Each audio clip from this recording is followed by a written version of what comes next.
Hi, my name is Benjamin Katz, and welcome back to the 4-Day Ice Cream Review, where today I'm at Jar and Cone, inside the Putt District, in Minot, North Dakota, trying the two flavors, Juneberry and Strawberry Rhubarb. Now, the ice cream itself is coming from Pride Dairy, a local creamery from North Dakota, so it is all local, although we are going about 3 layers deep, which is a bit of a new thing for me. Usually it's only 1 or 2 layers deep. Let's get started with the Juneberry. It's a very mild flavor, but it does have subtle notes of berry. Mainly I'm just tasting sweet cream and a sort of blueberry vibe. It's not bad. In fact, it's quite good. It's just not that complicated. But that's okay for a flavor that is simply titled Juneberry, right? I'm expecting something berry and sweet, like summer. And this is giving that vibe entirely.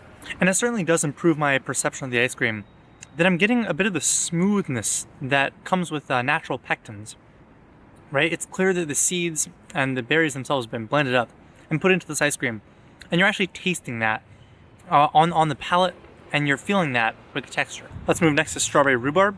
I believe this is supposed to be Strawberry Rhubarb pie, because there are pie chunks in here, but we'll see what actually happens with the flavor. Now, while the Juneberry was a wonderful, smooth, creamy texture, the Strawberry Rhubarb pie is a bit icy. It's not bad by any means, but with strawberries and rhubarb both having fairly high water content, I'm not that surprised of the sort of icy crunch that I'm getting. The flavor is coming out more strawberry than rhubarb. You're not getting those acidic notes and those, earthy stalks that you would expect from a rhubarb, but it's alright. The pie filling tastes good. It's a nice little textural crunch difference, but I think it overpowers the strawberry rhubarb a little bit too much. When you put, it in a pie, the jam really is good and overpowering, and it balances out the pie altogether. But in an ice cream, I think you have to have some of that jam aspect, or the cream is going to get overridden by the pie crust. But even still, however subtle it is, the rhubarb is adding a bit of complexity and depth to the strawberry flavor, which usually is just a simple berry. Now it has a bit more complexity to it. And for that, I appreciate the flavor overall. Let's move next to the two flavors together, see what happens. I'm guessing it'll be a mixed berry pie vibe. Yeah, it really does have that triple berry pie vibe. Though, I will say, it does taste a bit watery. It's good, because then it means the palate feels very clean for the next bite. But I'm not getting that lingering sense of dairy on the palate that I usually would get with, most ice creams that I try. I don't know what they do differently to make the ice cream feel watery on the back palate, but I do appreciate it for flavors that have more subtlety. Because then you're not going into the next bite educated by the previous.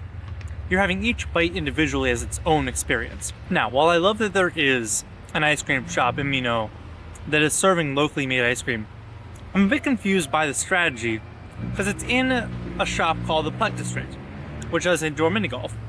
And yet, on the exterior of the building, there's no verification that you're going to be able to get ice cream there.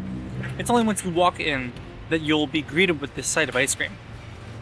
It's not focused on being an ice cream shop, but on the internet, you very clearly see that it's there. But walking down the street, you would never know. I would love to see some signage either on the window or as a poster on the sidewalk, just showing people that are walking by that there is ice cream inside. The prices are pretty good. This was about $5.50 for a fairly decent size. It was only $1 more for the double, which had an even bigger cup. And they're clearly focusing on people who are already there for mini golf, to give the added benefit of ice cream. I'm curious if I'll see more Pride Dairy in North Dakota as I go around, because I do like the product they're putting out, and I think the price is right. But let's move on from that and get to the closing thoughts. Overall, I'm a bit confused by the fact that they're putting an ice cream shop in a mini golf shop. If I didn't see that the Jar and Cone existed online, I would have never known to look for it. It's located within the Putt District, a mini golf place, which doesn't really advertise that it's selling ice cream outside the building. But if you do go in and you do get ice cream, you're going to be met with a good product. It's not homemade, it is factory made, but it is a local North Dakota factory that seems to be supplying only the general local area. And the product itself is good. Pride Dairy is creating a good product with more local flavors, right? Juneberry and strawberry rhubarb are not flavors you usually get from a mass manufacturer that distributes, nationwide or globally. So it does have that small town feel. It does have that homemade vibe. And at $5.50 for this small, I would say it's a good price for ice cream. So if you're in Minot, definitely choose this place over the Dairy Queens or the Culver's. It's worth it. If you like this video and want to see more like it, consider subscribing, or go to findfultomarketing.com for more on the journey. Thank you.